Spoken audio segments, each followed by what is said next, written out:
చాలా మంది ఒక్కటి గ్రహించాలి, నేను ఇది అనే భావన ఈశ్వరుడికి నచ్చదు. ఎందుకంటే నేను ఇంతగా పూజ చేస్తున్నా, ఇంతగా అభిషేకం చేస్తున్నా, కానీ ఈశ్వరుడు కరుణించట్లేదు, అసలు ఈశ్వరుడు నన్ను పట్టించుకోవట్లేదు అనే భావన నీలో రావద్దు.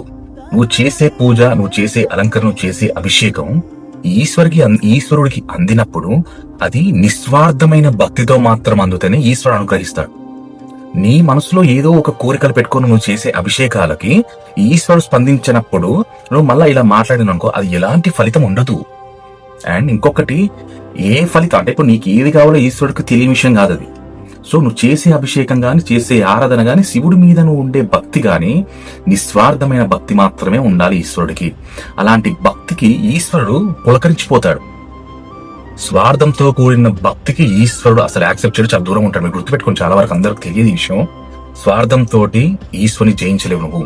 నిస్వార్థమైన భక్తితో ఈశ్వరుని, నిస్వార్థమైన భక్తికి ఈశ్వరుడు ఎలా అంటే లొంగిపోతాడు.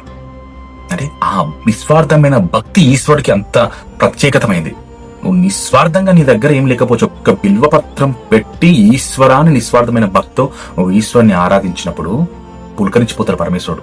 నువ్వు ఏది పెడతావు అనేది చూడరు, నీ భక్తి ఎంత నిస్వార్థమైనది మాత్రమే చూస్తాడు. నేనా అనే అహంకారాలతో మనం చేసే భక్తి ఈశ్వరుడికి అందదు. ఇది ప్రతి ఒక్కరు గుర్తుపెట్టుకోవాల్సిన విషయం.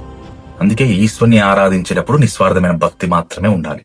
హర హర మహాదేవ, శంభో శంకర, శివకేశవాయ నమః.